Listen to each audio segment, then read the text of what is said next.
Euzu billahi mineşşeytanirracim. Bismillahirrahmanirrahim. Elhamdülillah ve salatu ve selamu ala Resulillah. Değerli arkadaşlar, Hazreti Ali'den Hikmet Parıltıları dersimizin 30.sunu yapmak üzere birlikteyiz. Bu dersimizde takip ettiğimiz eser bizim 2006 yılında Sebat Yayınları'nda neşredilmiş bir kitabımız. Adı ne? Hazreti Ali'den Hikmet Parıltıları. Dersimizde aynı adı taşıyor.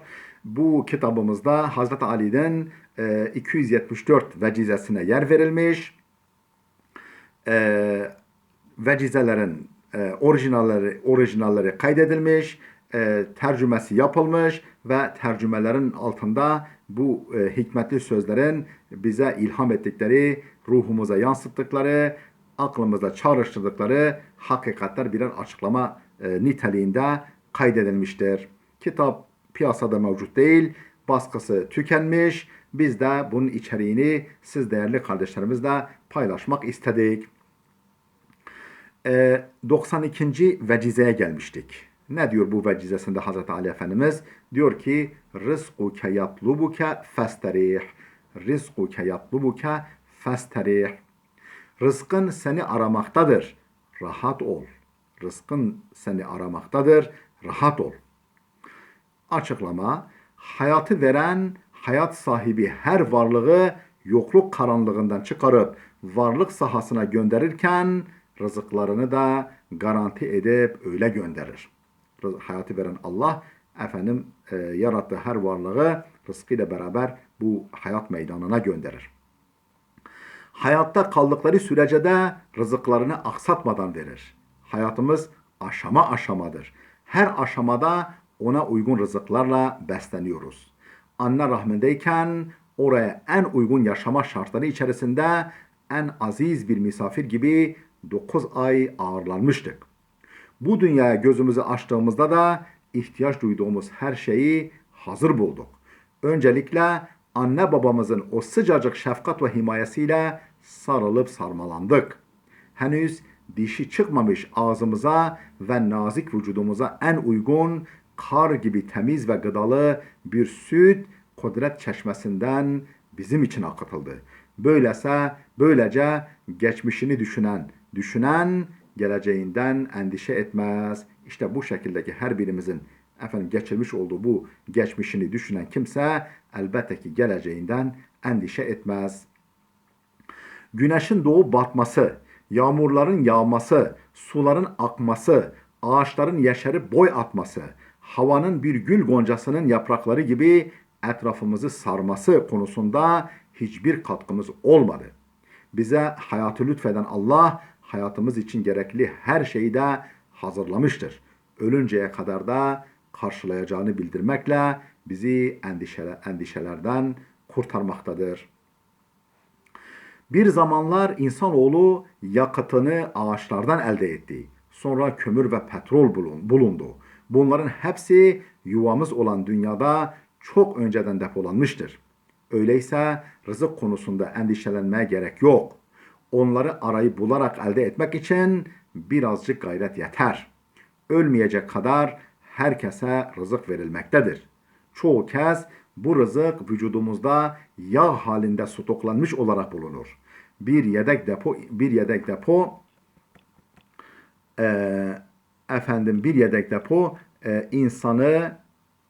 insan ölmeyecek kadar insan hiçbir şey yemese bile 40 gün kadar yetecek miktardadır. İnsan vücudundaki stokları henüz bütünüyle eritmeden normalde yeni bir rızık bulur. Açlıktan öldü denilenler bile yeme içme gibi alışa geldikleri bir adeti birdenbire terk ettikleri için bunun sebep olduğu bazı rahatsızlıklardan dolayı ölmektedir. Her canlının rızkı itinayla karşılanmaktadır. Yediğimiz, içtiğimiz gıdalar vücudun organlarına ihtiyaç miktarınca dağılmaktadır. Bu açıdan bitkiler ve hayvanlar dünyasına bir göz attığımızda, bu zaviyeden bitkiler ve hayvanlar dünyasına bir göz attığımızda düşündürücü tablolarla karşılaşırız. en aciz ve en zayıf olan meyve kurtları rızık mahzeninin içine yerleştirilmişlerdir. Basit bir kum ve acı sudan ibaret olan deryalarda balıklar mükemmel beslenirler. Ağaçların kökleri yerlerinde durur, rızıkları ayaklarına gelir. Meyvelerin rızıkları da kökler vasıtasıyla topraktan süzülüp kendilerine gönderilir. Meyveler insanlara rızık olmak için türlü türlü tat, renk ve kokularla bezenip süslenir. Küçük büyük bitki hayvan her yaratığın rızkını itinayla karşılayan, hiçbir canlıyı açlıktan öldürmeyen Allah Rezzak ismini bütün kainatta parıl parıl tecelli ettirmektedir. Bu parıltılarla süslü, bezeli, lezzetli ve geçici bir şekle bürünen rızıklar canlılar için bir cazibe merkezi haline gelir. Onlar ihtiyaç duydukları rızıkları peşinde koşar, böylece tembellik ve miskinlikten de kurtulmuş olurlar. Rızkın sebeplerine baktığımızda hiçbir şekilde o güzelim neticelere gerçek kaynak olamayacaklarını görürüz. Domatesi fideden, karpuzu çekirdekten, bal tulumbacıkları olan üzüm tanelerini kuru asma çubuğundan beklemek ne kadar doğru olur? Bunun güzel bir örneği de kar gibi ak, temiz ve gıdalı sütün serüvenidir. Bu serüven rengarenk çiçeklerle bezeli yeşil bir halıyı andıran bir ovada başlar. Yemyeşil otlar çekiciliğiyle adeta davet ettikleri müşterilerinin vücut fabrikasında bir istihale geçirir.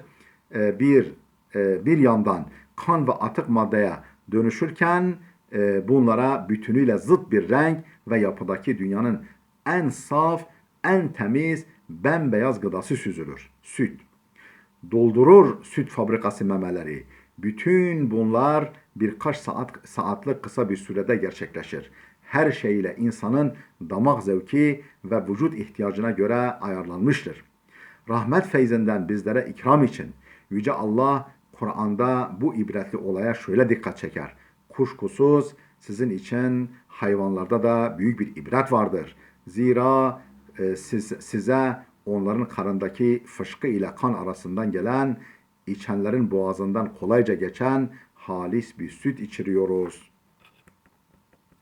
Kısaca rızık endişesiyle kulluğu ihmal etmek mümine yakışmaz. Tekrar özetliyoruz bu izahlarımızı. Kısacası rızık endişesiyle kulluğu ihmal etmek mümine yakışmaz. Değerli dostlar, burada dersimiz dursun. Gelecek dersimize kadar Allah'a emanet olun.